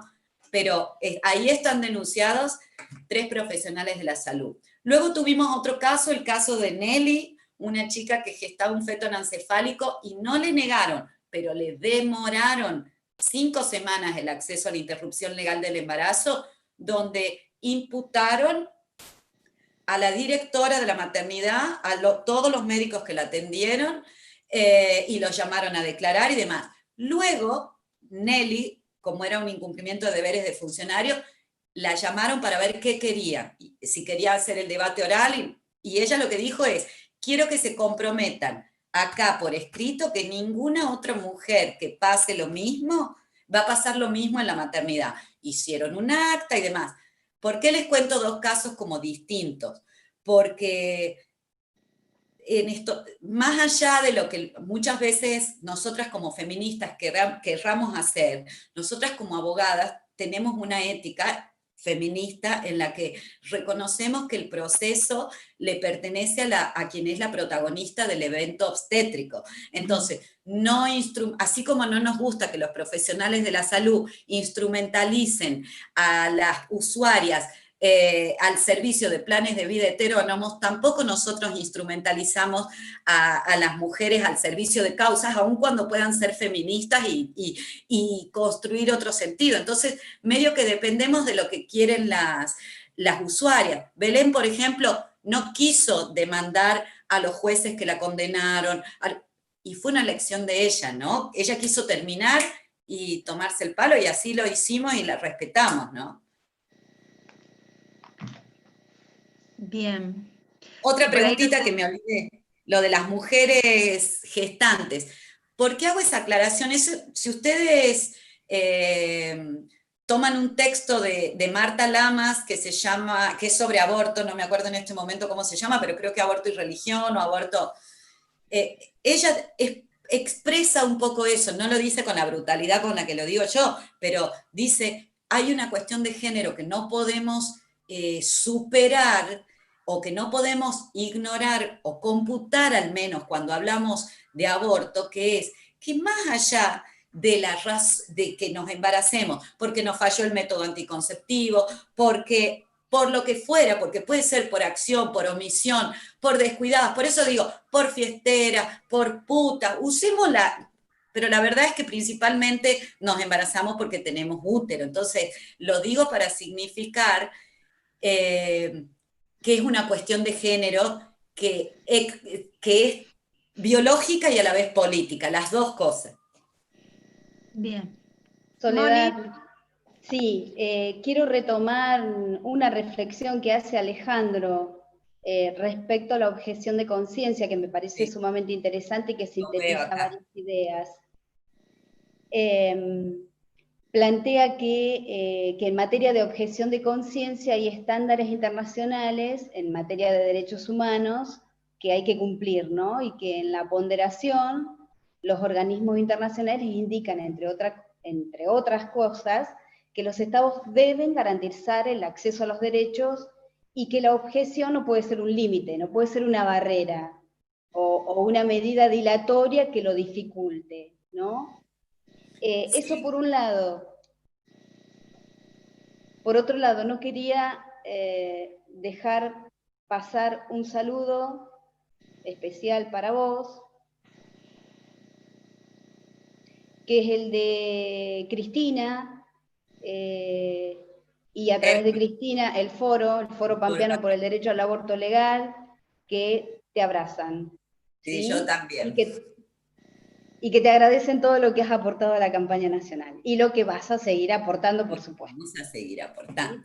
Sí, es interesante el tema de la objeción de conciencia. Yo coincido, nunca en la ponderación. A ver, lo que pasa es que también hay mucho tratamiento y razonamiento de la objeción de conciencia.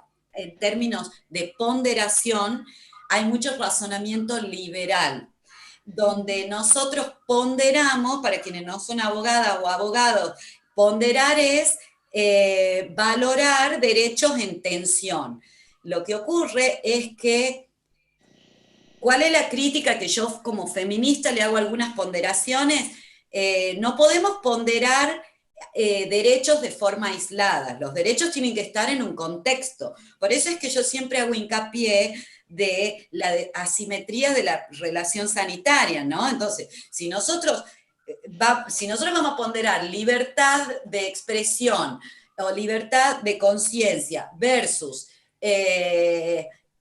derecho a abortar, es una cosa, pero si nosotros vamos a computar libertad de conciencia en el marco de un trabajo reglado, porque, a ver, la actividad de la administración no es totalmente discrecional en ese sentido, está reglada. Entonces, hay un empleado público que tiene que desempeñar sus funciones en base a obligaciones estatales que preexisten. Pero además, ese empleado público, yo no quiero que deje de tener libertad de conciencia. Lo que ocurre es que yo no puedo ignorar que es la parte fuerte de la relación sanitaria. Entonces, yo tengo la parte fuerte de la relación sanitaria, que además es el Estado, y el Estado lo que hace como primera intuición es privilegiar la parte fuerte. Y me olvido de la usuaria que tiene no solamente derecho a abortar, sino que si yo voy a privilegiar la objeción de conciencia que se traduce en la negativa del acceso a un derecho, yo estoy ignorando en realidad en esa balanza de ponderación la autonomía, la salud, el derecho a una vida digna, porque también le estoy instrumentalizando, hablamos de dignidad de la vida humana cuando hablamos de la vida fetal, pero hay una vida ahí de una persona instrumentalizada. Hay también una libertad de conciencia que es arrasada cuando privilegio la... O sea, me parece a mí que es importante continuar construyendo eso que vos marcás, Alejandro, que es la objeción de conciencia no puede ser usada a cualquier costo. La objeción de conciencia, si nos ponemos en términos de Dworkin, es bastante liberal, no puede ser esgrimida como carta de triunfo frente a una mujer que pide un aborto. La objeción de conciencia tiene que volver a ser una herramienta de minoría, no puede politizarse. Acá en Tucumán, cuando salió el fallo ILE, no sé si Larisa se debe acordar, salió el arzobispo de Tucumán a llamar a todos los médicos a la objeción de conciencia. ¿Qué clase de objeción es esa que parece más un mandato partidario? ¿No? Me parece que lo que ocurre también, Alejandro, es que es medio antipático, porque cuando discutimos objeción de conciencia, nos ponen medio, saltan los liberales y dicen, ay, pero ¿qué querés prohibir? No, yo no quiero prohibir, yo quiero que funcione tomando nota de la desigualdad estructural que preexiste al ejercicio de la libertad. Me parece que vos vas por ahí también, ¿verdad?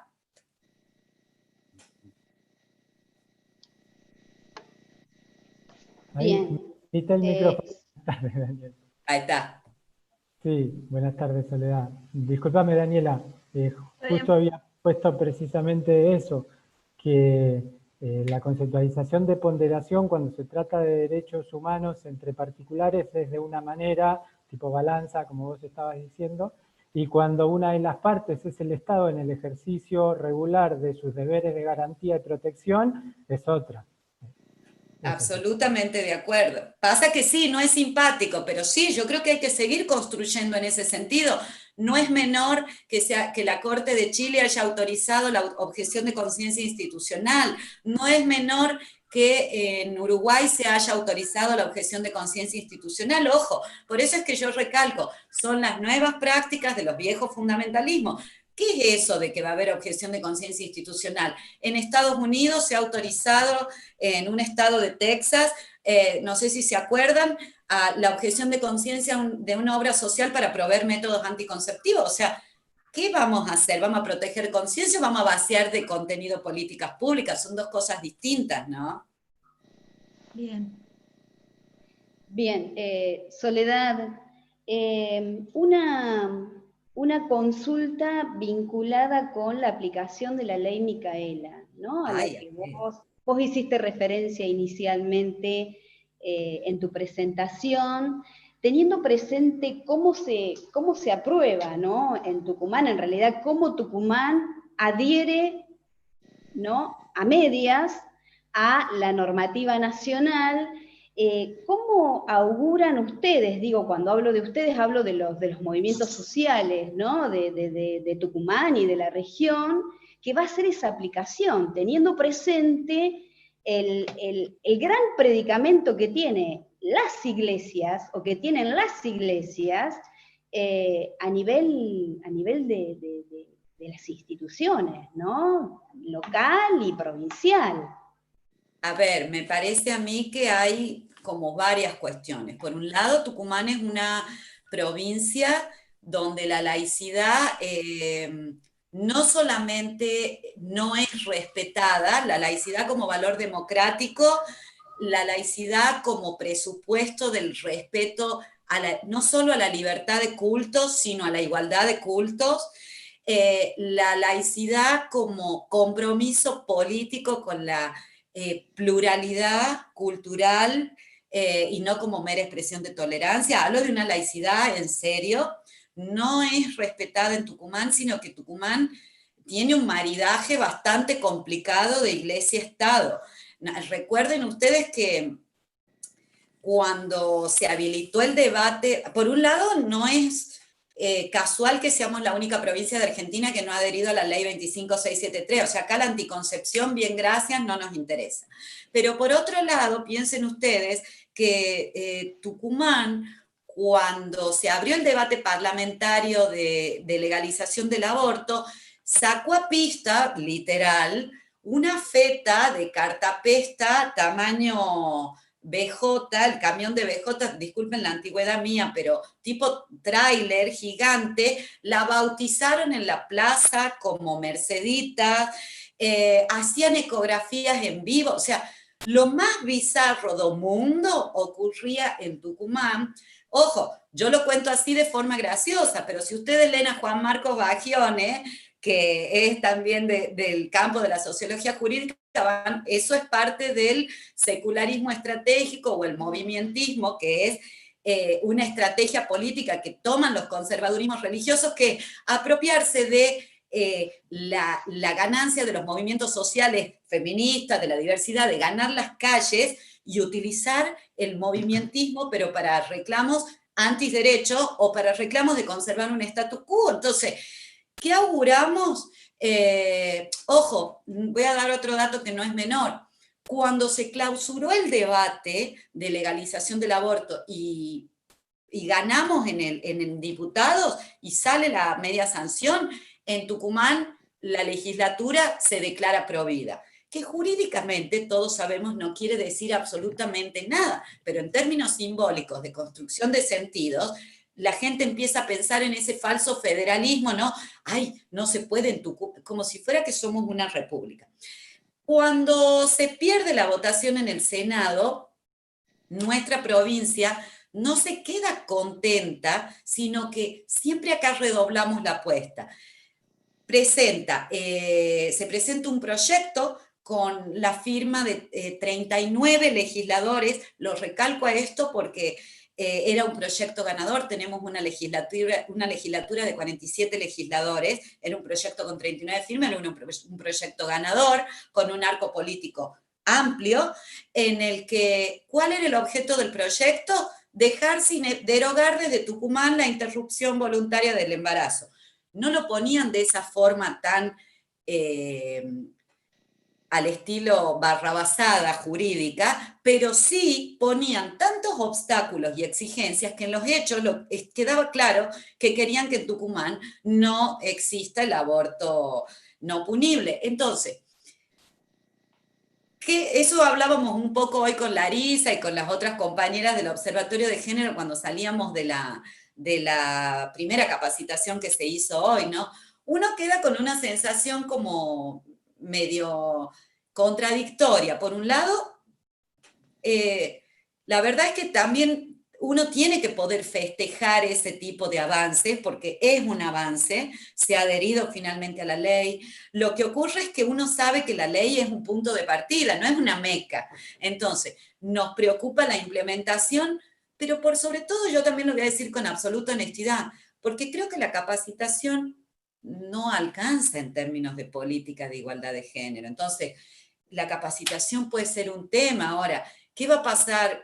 Por un lado, ¿qué tan obligatorias van a ser las capacitaciones? ¿Se va a controlar o no? Porque la ley Micaela dice en el artículo 9 que quien se niegue a recibir, en todo el país, quien se niegue a recibir capacitación en género va a incurrir en una falta grave. Una falta grave es susceptible de sumario, cesantía, exoneración, lo que va a funcionar. Y a la vez nos queda todo lo que hay detrás de erradicar las violencias, que es, alcanzan las capacitaciones para subvertir un orden sexual jerárquico que tiene siglos y que se sedimenta con los discursos, como bien vos señalás, religiosos, culturales, políticos, jurídicos, biomédicos, económicos. Entonces, creo que hay un trabajo muy grande que hacer. ¿Va a funcionar una política pública sin recursos o tenemos las feministas que crearnos otra actividad gratuita que es capacitar a los agentes del Estado, porque si no va a venir la organización antiderechos? Siempre estamos tapando los agujeros, ¿no? Entonces, sí, no, uno queda con la sensación que estamos contentas y a la vez con que yo en lo personal quisiera en algún momento ver una política seria vinculada al género, no una bomba de agua. Bien. Guadalupe. Sí, tenemos dos preguntas, dos comentarios de Cristina y de Mirta, pero antes nos pidió la palabra Marcela Pájaro. Marcela, si querés habilitar el micrófono. No, un comentario, ¿se escucha? Sí, perfecto. Sí.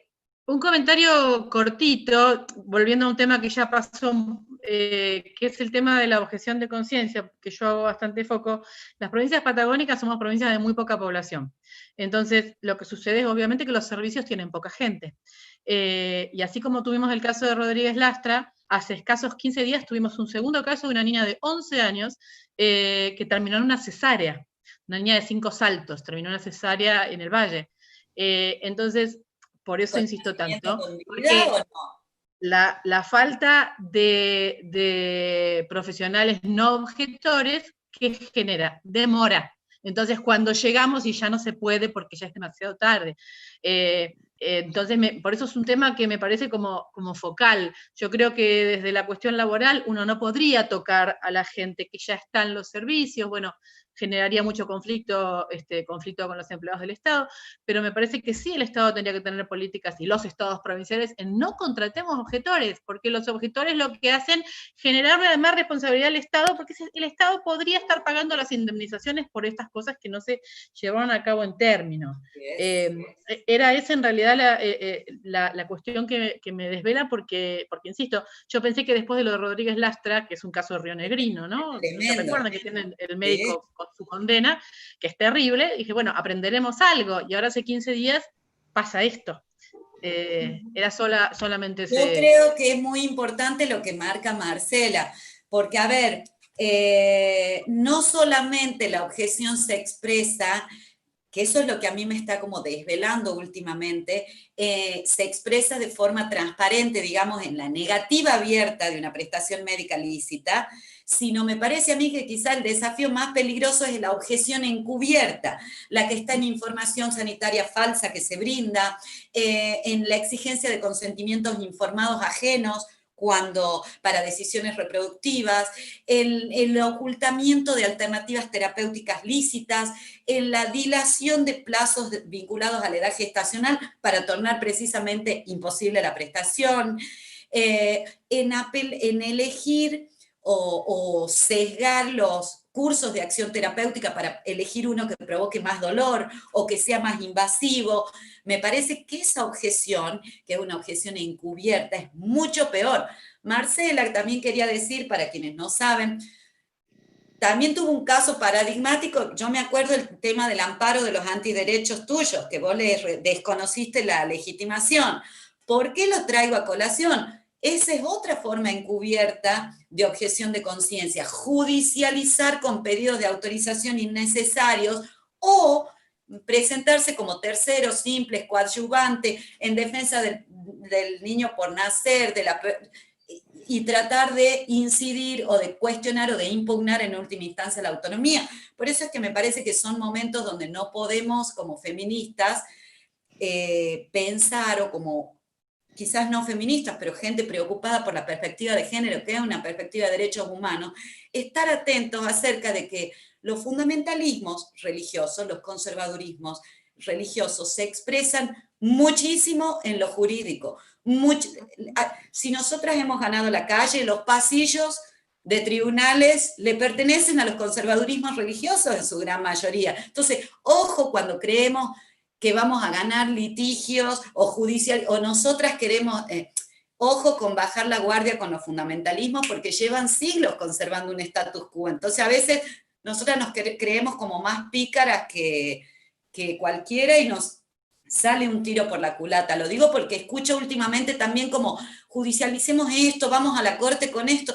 A mí me da terror, porque juezas como Marcela, yo la verdad lo digo como abogada litigante, contados con los dedos de una mano, ¿me entienden? Entonces, también una materia como sociología jurídica me parece a mí que es ideal para pensar eso. ¿Quiénes son los actores políticos de los litigios? ¿Dónde está la judicialización conservadora? ¿Se da a través de un proceso exclusivo dentro de los estrados judiciales? O sea, muchas formas de cuestionar la autonomía. Bien. Bueno, la verdad que ha sido una tarde, una charla muy, muy, muy linda, muy amena. Ha quedado bien explícito el posicionamiento ético, político de Soledad. Hay muchísimos comentarios, han quedado preguntas, hay muchos aportes también en el chat.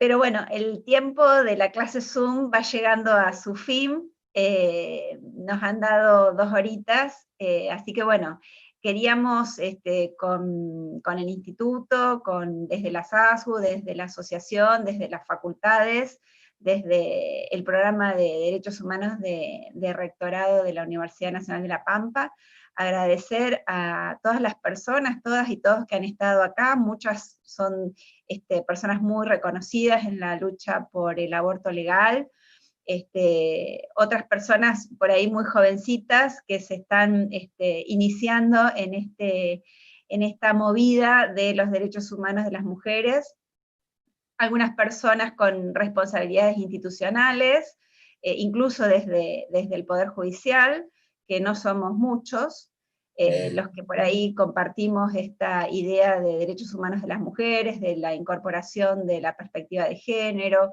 de la necesidad de la capacitación y del posicionamiento ético desde nuestra función como magistrados o funcionarias del Poder Judicial.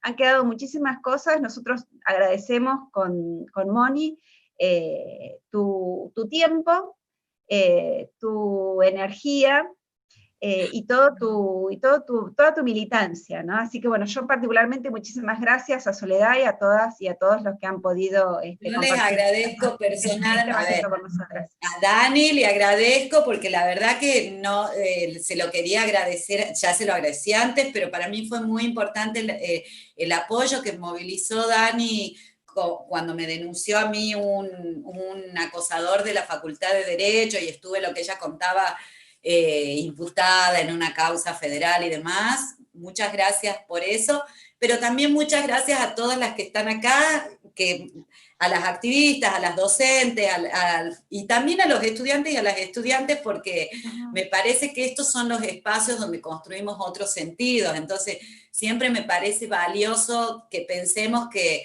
sin los estudiantes y las estudiantes, nosotras podríamos juntarnos a tomar unos mates y no cambiaríamos demasiado. La posta la toman ustedes y ojalá que tengamos otra clase de profesionales en el derecho, en la salud, en la comunicación y en todo, y para eso, y ojalá que tengamos una universidad que vea un poquito más allá de los conservadurismos y del boato, ¿no? Que a veces le tienta a las universidades. Así que felicitaciones y les agradezco yo a ustedes.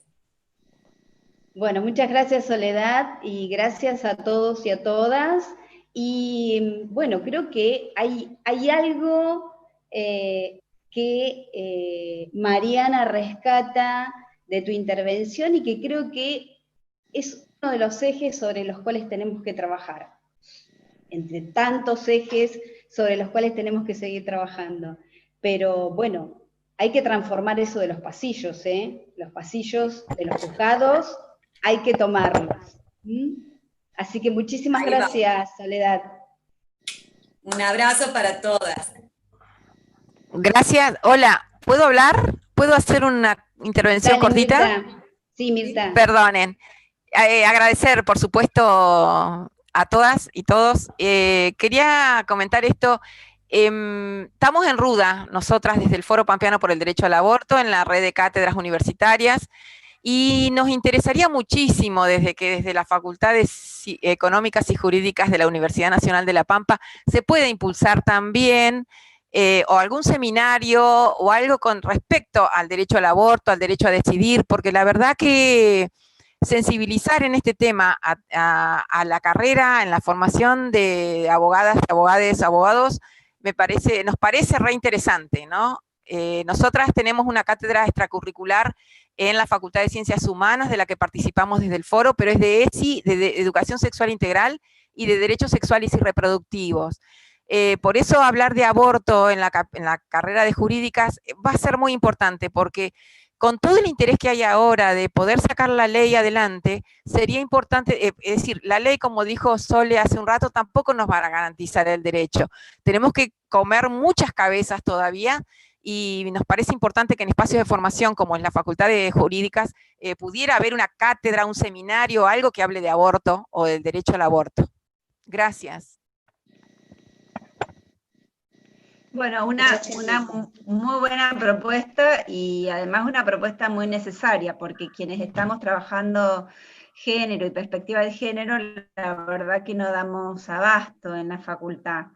En el marco de las asignaturas, y de hecho no todas las asignaturas tienen perspectiva de género, a pesar de que ha habido incluso a nivel nacional toda una reforma de los planes de estudio de las carreras de Derecho. Acá está Vero Picone, que es de Río Negro, que es la directora de la carrera de abogacía ya. Creo que Verónica va a coincidir conmigo en que hemos avanzado mucho en las carreras de Derecho, pero que fundamentalmente aún somos muy pocas o muy pocos quienes en alguna medida en nuestra labor, no solamente de la docencia, sino también en la investigación y pretendiendo hacer extensión, incluso llevando la perspectiva de género a la gestión, que tiene mucho que ver con el protocolo de violencia también, ¿no? Que ustedes trabajan, Mónica, Mirta y María Cristina.